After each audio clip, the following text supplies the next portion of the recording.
السلام علیکم ویورز، امید ہے آپ سب بخیر و عافیت ہوں گے۔ اللہ پاک آپ سب کو مجھ سمیت اپنی حفظ و امان میں رکھے۔ سامعین محترم، آج کا ویلاگ جیسا کہ آپ سب جانتے ہیں کہ اس وقت ملکی حالات، بالخصوص سیاسی حالات اس وقت انتہائی ہائی لیول پر ہیں۔ ہر طرف فرسٹریشن ہی فرسٹریشن نظر آ رہی ہے، بالخصوص حکومتی بینچز کی طرف تو یہ پارہ بہت ہائی ہے۔ 8 مارچ 2022 کو جب اپوزیشن نے یعنی پی ڈی ایم نے مل کر تحریک عدم اعتماد جناب عمران خان صاحب کے خلاف پیش کر دی، تو اس کے بعد حکومت وقت کو سمجھ آئی کہ یہ محض مذاق نہیں تھا بلکہ ایک سیریس اقدام ہے۔ اور حکومت نے جب یہ بھانپ لیا کہ اس وقت اپوزیشن کے ساتھ جو لوگ حمایت میں ہیں وہ اتنی تعداد میں ہیں کہ حکومت وقت کے لیے خطرہ ثابت ہو سکتے ہیں، تو حکومت وقت نے پھر ایک ٹاسک کے طور پر مختلف جگہ مختلف طریقوں سے بیان دینا شروع کر دیے، اور یہ گرج چمک کا سلسلہ اس قدر چلا کہ خان صاحب بھی اس میں پیچھے نہ رہے۔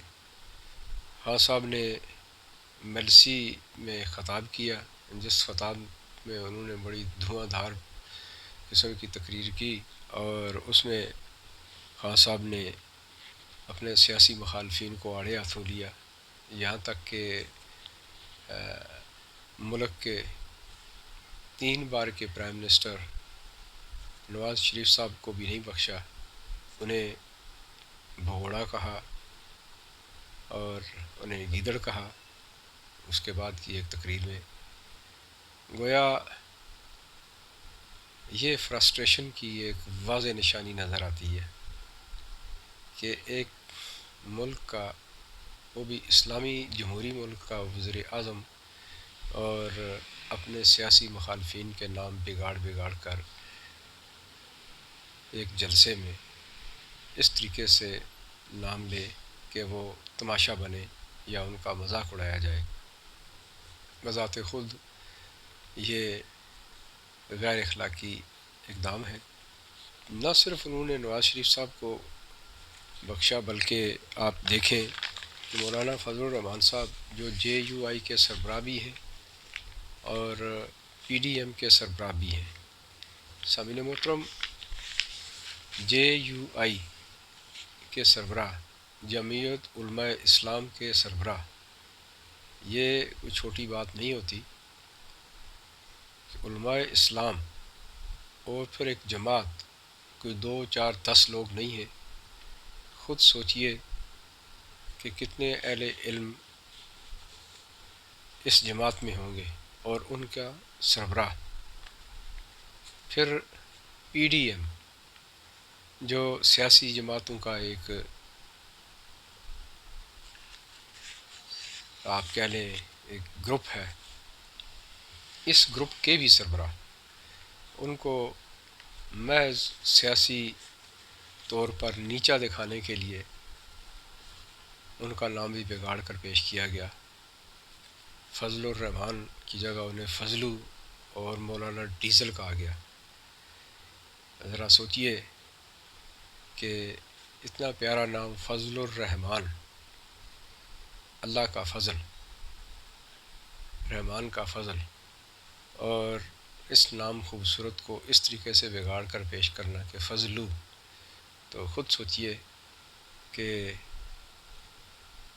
فرسٹریشن کس درجے پر ہے۔ آگے چلتے ہیں جی۔ انہوں نے سابق صدر آصف علی زرداری صاحب کے لیے بھی کچھ اچھے لفظ استعمال نہیں کیے، انہیں مسٹر 10% کہا، انہیں آصف علی زرداری ملک کی سب سے بڑی بیماری تک کے القابات سے نوازا گیا۔ سوچئے کہ ملک پاکستان کے صدر،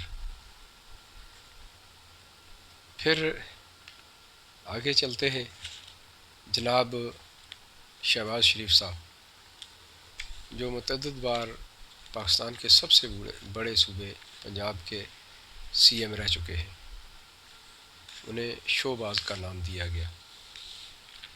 تو یہ ساری چیزیں اگر آپ غور کریں تو یہ کیوں ہوئی، اس کی کیا وجہ ہے اور اس کی ضرورت کیوں پیش آئی؟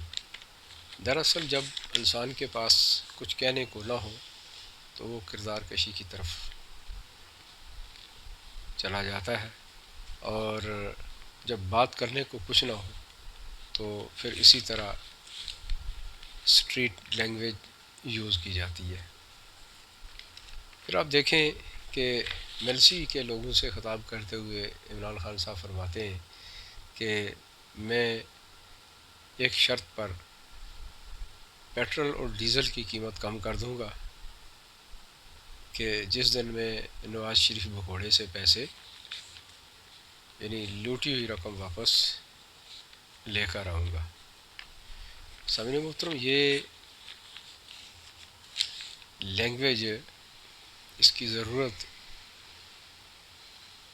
کیوں محسوس ہوئی، یہ آپ بہتر جانتے ہیں۔ وہ اس کی وجہ صرف ایک ہی ہے، تحریک عدم اعتماد، اور تحریک عدم اعتماد میں ممکنہ شکست، اس سے سوا اور کوئی بات نظر نہیں آتی۔ پھر آپ دیکھیں کہ ایک تقریب میں بلاول بھٹو کو بھی انہوں نے معاف نہیں کیا۔ وہ چونکہ ینگ سیاستدان ہیں اور ان کی تعلیم بھی بیرون ملک ہوئی، اور گھر کا ماحول بھی زیادہ تر انگلش ہی تھا، تو وہ زیادہ انگریزی ہی پڑھتے لکھتے تھے۔ اردو انہوں نے آ کے بہت بعد میں سیکھی ہے، تو یقیناً اردو تلفظ میں ان سے غلطیاں ہوتی ہیں، لیکن مطلب ان کا بڑا واضح ہوتا ہے۔ انہیں بھی عمران خان صاحب نے، جن کی عمر اس وقت 65 سے ابو ہے، یعنی اس عمر کے شخص میں بڑی متانت آ جاتی ہے، لیکن آپ نے دیکھا کہ یہاں بھی جوگت بازی سے انہوں نے کام لیا، اور slip of tongue Bilawal Bhutto Zardari کی ٹانگیں کانپتی ہیں کو انہوں نے الٹا پڑھ لیا، تو اسے بھی نشانے پہ رکھا گیا۔ پھر ایک جگہ وہ یہ بھی فرماتے ہیں کہ میرا سب سے پہلا نشانہ آصف علی زرداری ہے۔ غالباً اسی اسپیچ میں جہاں وہ بلاول بھٹو پر تنقید کر رہے ہیں، ان کی سلپ آف ٹنگ پر، اور یہ کہہ رہے ہیں کہ جی اگر بلاول بھٹو صاحب کی سیاست جب ختم ہوگی تو اردو تاریخ میں بے پناہ یا بہت سارا اضافہ نئے الفاظ کا ہو جائے گا، اور اسی دوران ان کی اپنی اردو آپ دیکھیے کہ وہ فرماتے ہیں آصف علی زرداری میرے نشانے پر ہے، میری بندوق کی نشست پر ہے، شست کے بجائے نشست پر ہے۔ تو خیر نظر اپنی طرف ذرا کرنا مشکل ہوتا ہے۔ پھر یہی بات ختم نہیں ہوئی، آپ دیکھیں کہ گاہے بگاہے عمران خان صاحب کی یہ جو سلپ آف ٹنگ ہے یہ کافی حد تک رہی۔ ایک بار تو جب وہ وزارت عظمیٰ کی حلف برداری کی تقریب میں جب آپ حلف لے رہے تھے، ممنون حسین صاحب پڑھ رہے تھے، تو وہ آگے آگے پڑھ رہے تھے اور یہ دہرا رہے تھے، ان سے ایک لفظ خاتم النبیین دہرایا نہیں گیا۔ تو خود یہ حالت ہو، لیکن کمال ہے خان صاحب پر کہ انتہائی مہارت کے ساتھ دوسروں پر تنقید کرتے ہیں۔ یہ خاصا شاید عمران خان صاحب کو ہی حاصل ہے کسی اور کو یہ نصیب نہیں ہو سکتا۔ پھر آپ دیکھیے کہ یہاں یہ تو عام سی باتیں ہیں۔ فرسٹریشن اصل میں ایک ایسی بیماری ہے کہ یہ بڑے بڑے دانا لوگوں کو، عقل مند لوگوں کو شعور سے عاری کر دیتی ہے۔ پھر زبان دماغ دونوں کا ملاپ ختم ہو جاتا ہے۔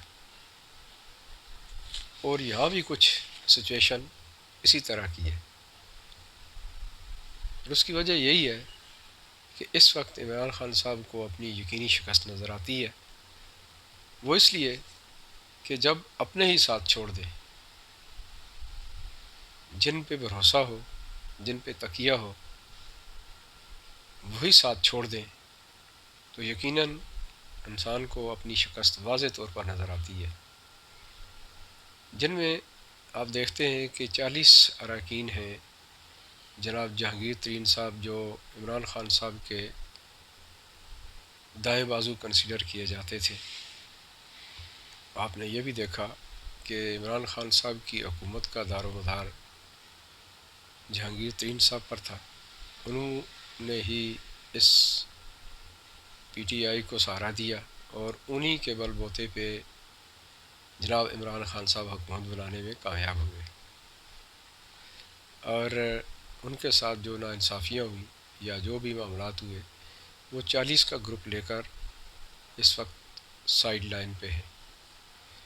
پھر دوسری طرف دیکھیں کہ ایم کیو ایم، جناب عمران خان صاحب اسلام آباد سے اسپیشل ملنے کے لیے ایم کیو ایم کے سربراہان کو حیدرآباد جا کے ملتے ہیں، اور وہاں جو کچھ ہوا ہوگا، ظاہر بات ہے کہ محنت سماجت کے سوا اور کیا ہونا تھا۔ لیکن جو ہی عمران خان صاحب واپس آتے ہیں تو وہاں پر بیان یہ آ جاتا ہے کہ جی ہم آزاد ہیں، اس معاملے میں آپشن ہمارے پاس موجود ہے۔ تو یہ بھی فرسٹریشن تھی۔ پھر ایک اور نامور ساتھی جناب عمران خان صاحب کے علیم خان صاحب، وہ آپ دیکھتے ہیں کہ لندن میں بیٹھے اسی بگوڑے کے پاس جا کے داستان غم سناتے ہیں اور ان سے ملاقات کرتے ہیں۔ یہ عمران خان صاحب کے لیے انتہائی تکلیف دہ عمل تھا، اور بات سمجھ میں آتی ہے کہ عمران خان صاحب اس وقت آگ بگولا کیوں ہے۔ یقیناً عمران خان صاحب کی جگہ کوئی اور ہوتا تو اس کی بھی حالت یہی ہوتی۔ یہ کچھ معاملات تھے۔ پھر آپ دیکھیں کہ مشاورت اشاروں کنایوں میں اب بھی ساتھ ساتھ ہے۔ پریس کانفرنس میں جناب D G I S P R یہ فرماتے ہیں کہ سیاست سے فوج کا کیا لینا دینا، گویا وہ نیوٹرل رہنا چاہتے ہیں، اور یہ بڑی خوش آئند بات ہے کہ ایک واضح پیغام پاکستان آرمی کی طرف سے اس حکومت کو مل چکا۔ سمجھنے کی ضرورت ہے۔ یہاں تک ہی نہیں، عمران خان صاحب پھر بھی باز نہیں آئے تو انہوں نے لفظی گولہ باری اور ذاتی گولہ باری جب مخالفین پر شروع کی، نام بگاڑنے کی، تو سننے میں آیا ہے کہ جناب باجوہ صاحب نے بھی عمران خان صاحب کو یہ کہا ہے کہ آپ مولانا فضل الرحمان صاحب کا نام پراپر طریقے سے لیں۔ تو سامعین محترم، یہ کچھ سچویشن ہے اس وقت۔ اور پھر آپ یہ دیکھتے ہیں کہ جب حکومت وقت کو یہ احساس ہو گیا کہ اس وقت اپوزیشن اپنے ارکان پورے کر چکی ہے، ان کے پاس نمبر گیم موجود ہے، تو انہوں نے یہ کیا کہ کافی سختی شروع کر دی اور کوئی پلان کیا بقول مولانا فضل الرحمان صاحب، جس میں وہ یہ فرماتے ہیں کہ جی ہمیں یہ حکومت وقت کی نیت کا پتہ چل گیا تھا کہ وہ ہمارے اراکین کو حسب سابق جو ہے نا وہ اغوا کرنا چاہ رہے، تو ہم نے ان سب کو ہدایت کی کہ آپ اس اسمبلی لاجز میں آ جائیں اور یہاں آ کے آپ اپنے ڈیرے جما لیں۔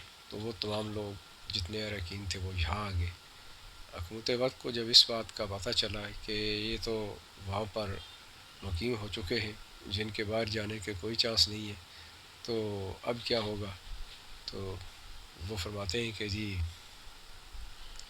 اس چیز کو ڈیفیوز کرنے کے لیے، ہمیں پریشرائز کرنے کے لیے انہوں نے تو 200 لوگوں پر مشتمل پولیس پر مشتمل 200 پولیس نفری پر مشتمل ایک سکواڈ جو ہے نا وہ بھیج دیا۔ اسمبلی لاجز پر حملہ آور ہوئے، کہہ لیں یا یہ کہہ لیں کہ ان کو ہراساں کیا، اس طرح کے کچھ الفاظ ان کے تھے۔ یہاں تک کہ توڑ پھوڑ بھی ہوئی، لوگ زخمی بھی ہوئے، 2 ایم این ایز کو JUI کے 2 ایم این ایز کو گرفتار بھی کیا گیا۔ اسی طرح کو اس وقت 10 لوگوں کو گرفتار کیا گیا۔ ان کا کہنا یہ تھا کہ جی مولانا فضل الرحمان کے جو ذیلی سیکیورٹی سسٹم ہے جسے وہ انصار الاسلام کا نام دیتے ہیں، یہ لوگ ملیشیا وردی میں کیوں آئے؟ تو بہرحال وہ 50 لوگ تھے، تو وہ اندر تو ایسے جا نہیں سکتے تھے، ان کو بھی باقاعدہ اجازت لے کر اندر بھیجا گیا۔ تو اس کو کسی اور طریقے سے بھی ٹیکل کیا جا سکتا تھا، لیکن بات وہی آئی کہ ایک بار پھر حکومت وقت نے فرسٹریشن سے کام لیا، یعنی فرسٹریشن یہاں بھی آ گئی ہے۔ تو یہاں تک کی سچویشن ہے۔ پھر آپ دیکھیں کہ مولانا فضل الرحمان صاحب نے فوراً ایک کال دے دی اپنے کارکنان کو، اور اس کا ایکشن اتنا تیز ہوا کہ آدھے گھنٹے کے اندر اندر پورے ملک کی شاہراہیں بند کر دی گئی۔ جب حکومت وقت کو یہ اندازہ ہوا کہ یہ تو اس قدر سرعت کے ساتھ ایکشن میں آگے ہیں، تو آگے کیا ہوگا؟ تو فضل الرحمان صاحب نے بھی چونکہ یہ کہہ دیا تھا کہ ہمارے لوگوں کو فوری طور پر رہا کرو، ادروائز ہم پورے ملک میں جو ہے نا وہ احتجاج کریں گے، اور یہاں تک بھی انہوں نے کہہ دیا کہ یہ حکومت وقت کے خلاف تبلے جنگ کا میں اعلان کرتا ہوں۔ تو اس طرح کی سچویشن جب بنی تو حکومت کے کان بھی لال ہوئے، اور آپ نے دیکھا کہ شیخ رشید صاحب فوراً نمودار ہوئے، اور انہوں نے جس انداز سے ہنگامی پریس کانفرنس کی، اگرچہ وہ لفاظی تو کر رہے تھے لیکن اس لفاظی میں حقیقت کا رنگ نظر نہیں آ رہا تھا، وہاں بھی فرسٹریشن ہی فرسٹریشن نظر آئی۔ تو یہاں تک تو دیکھا جائے تو حکومت اور اپوزیشن کا اگر ہم تقابلی جائزہ لیں تو اس وقت تک اعصابی جنگ جو ہے وہ اپوزیشن جیت رہی ہے، لیکن چونکہ حکومت وقت کے پاس بہت سارے آپشنز موجود ہوتے ہیں، وہ کچھ بھی کر سکتی ہے۔ اگر آئینی حق جو آئین پاکستان اپوزیشن کو دیتا ہے پراپر طریقے سے دیا جائے تو اس چیز کی ضرورت نہیں ہے، نہ اس طرح کے ہتھ کنڈے استعمال کرنے کی ضرورت ہے۔ اگر ایسا ہی ہے، اور جناب عمران خان صاحب کا ایک فرمان امروز خصوصی یہ بھی تھا کہ اگر 50 لوگ آ جائیں تو میں حکومت چھوڑ کر سائیڈ لائن ہو جاؤں گا، اس لیے کہ مجھ میں غیرت ہے، اور یہ انہوں نے بڑا سینہ ٹھوک کر یہ کہا تھا۔ لیکن کہتے ہیں کہ اقتدار ایک ایسی میٹھی قسم کی کھیر ہے کہ بندہ کھاتا ہی رہتا ہے اور پیٹ بھرتا نہیں ہے۔ تو عمران خان صاحب کے ساتھ بھی کچھ اسی طرح ہی ہے، اور یہ کھیر کا مزہ کچھ زیادہ ہی ان کو آ گیا ہے۔ تو اب خیر کون چھوڑتا ہے؟ بہرحال وعدے کے مطابق تو انہیں اور ملک کی بہتری کی خاطر اس وقت کیونکہ ان کی حکومت بری طرح ناکام ہے، معیشت کا برا حال ہے، اسی طرح بے روزگاری ہے، مہنگائی ہے، ڈالر آسمان سے باتیں کرتا ہے، پیٹرول ملکی تاریخ کی سب سے بلند ترین سطح پر پہنچا ہوا ہے، اتنی قیمتیں بڑھ چکی ہیں، وغیرہ وغیرہ ایک لمبی فہرست ہے. گویا یہ کہ ایک نااہل حکومت کے خلاف ہی تحریک عدم اعتماد آیا کرتی ہے. تو یہاں تک کہ وہ پیش ہو چکی ہے تو یہ ایک اعتراف ہے. تو عمران خان صاحب کو خندہ پیشانی سے یہ پروسیس مکمل ہونے دینا چاہیے، اور اس کے بعد کی تیاری یہ ان کے لیے لمحہ فکریہ ہے. لیکن چونکہ کہتے ہیں کہ پاکستان میں تمام کام، خاص کر سیاسی نظام جو ہے وہ کبھی بھی بطریق احسن انجام نہیں دیے گئے. اس کی وجہ شاید یہ ہے کہ جمہوریت پر ہمارا یقین بالکل نہیں ہے. اگر جمہوریت پر ہمارا یقین ہوتا تو 73 سالہ پاکستان کی جو لائف ہے اس میں 73 کے 73 سال جمہوری دور کے ہوتے. لیکن افسوس کہ ان 73 سے یا 74 سالوں میں 33 ایئرز ماشاء اللہ دور کے ہیں، اور صرف 40 سال جو ہے نا وہ جمہوریت کے. اور وہ جمہوریت جس انداز سے چلی وہ کسی سے ڈھکی چھپی نہیں ہے. ایک واضح مثال یا واضح ثبوت آپ دیکھیں کہ اگر 40 سال سول حکومت رہی ہے تو 5 سال پر محیط ایک عرصہ حکومت کا ہوتا ہے. تو 8 کو 5 سے ضرب دیں تو یہ کوئی 40 کو ضرب دیں تو 5 اور 8 یعنی 8 ٹنیور بنتے ہیں. 8 پنجے 40، 8 ٹنیور یہ بنتے ہیں. تو 8 ہی وزیر اعظم ہونے چاہیے تھے. لیکن بدقسمتی یہ دیکھیں کہ 8 کے بجائے 22 وزیر اعظم آئے. اس کی وجہ یہی ہوئی کہ جب دیکھا کہ یہاں حالات یہ چل رہے ہیں اور جمہوریت جو ہے وہ پٹڑی پر ہے تو اس کو کیسے ڈی ریل کیا جائے. مختلف ہیرے بہانے کر کے اس کو ڈی ریل کر دیا گیا، یا وزارت عظمیٰ سے وزیر اعظم کو ہٹا دیا گیا یا حکومتوں کو ہٹا دیا گیا. تو یہ ستم ظریفی اس پاکستان کی حکومت کے ساتھ کہہ لیں یا نظام حکومت کے ساتھ رہی ہے. یہ بھی ایک المیہ ہے اور لمحہ فکریہ ہے. اور اس بار تو ایسا ہرگز بھی نہیں ہے کہ اس بار جو لوگ اس میں یہ کام کیا کرتے تھے یعنی اسٹیبلشمنٹ، وہ بالکل نیوٹرل ہے. جیسا کہ میں نے آپ کو 2 بیانات بھی بتائے، اور ویسے بھی نظر آ رہا ہے اگرچہ آنے میں ان کو لانے میں خیال ہے لوگوں کا کہ کچھ ان کی معاملت تھی، لیکن اب چونکہ وہ سمجھ چکے ہیں کہ اس حکومت سے کام کوئی بھی بطریق احسن نہیں ہوا، تو بہتر یہی ہے کہ نیوٹرل رہ جائے. اور دوسری بات یہ ہے کہ یہاں وہ کام اپوزیشن کر رہی ہے، تو اور وہ بھی بڑی بطریق احسن کر رہی ہے. تو پھر ضروری ہے کہ انگلی کٹا کر شہیدوں میں نام لکھوایا جائے. بہتر ہے کہ اس بدنامی سے بچا ہی جائے. بہرحال اب دیکھتے ہیں کہ جناب اسپیکر صاحب کب اجلاس بلاتے ہیں اور اس کے کیا نتائج برآمد ہوتے ہیں، یہ آنے والا وقت بتائے گا. لیکن سامعین محترم یہ یاد رکھیے کہ اس عدم اعتماد کا جو بھی نتیجہ برآمد ہوتا ہے، اگر حکومت کامیاب ہو جاتی ہے، جس کے زیادہ چانس اب بھی ہیں، اگر حکومت وقت کامیاب ہو جاتی ہے تو حکومت وقت کے لیے اور مزید پریشانیوں میں اضافہ ہوگا. اس لیے کہ اپوزیشن اس وقت یہ تہیہ کر چکی ہے کہ وہ مارچز وغیرہ کریں گے، اور جس طرح عمران خان صاحب نے ایک روایت ڈالی ہوئی تھی اور جو طریقہ سکھایا ہوا ہے اسی طریقے کے اوپر شاید اپوزیشن بھی چلے. تو یہ انتہائی مشکل سال ہوگا عمران خان صاحب کے لیے. اگر وہ کسی طریقے سے یہ اپنا ٹینیور پورا بھی کر جاتے ہیں تو انہیں بطریق احسن یا فعلی کام کرنے کا موقع نہیں ملے گا. تو یقیناً عوام پھر اگلے انتخاب میں اپنا فیصلہ ضرور سنائے گی. تو وہ آپ سمجھتے ہیں پھر اس کا فیصلہ کیسے آتا ہے. تو یہ بھی کچھ لمحہ فکریہ حکومت ہی کے لیے ہے. یہاں بھی اپوزیشن کو کوئی نقصان نہیں ہے. اگر تحریک عدم اعتماد میں وہ کامیاب نہیں بھی ہوتے تو بھی انہیں کوئی نقصان نہیں ہے. یہ سمجھنے کی باتیں ہیں، اور دیکھتے ہیں کہ کیا سچویشن کچھ دنوں میں سامنے آتی ہے، تا وقت انتظار کرتے ہیں، اور اسی کے ساتھ ہی مجھے اجازت دیجیے، آج کا ویلاگ ختم کرتے ہیں۔ اللہ حافظ۔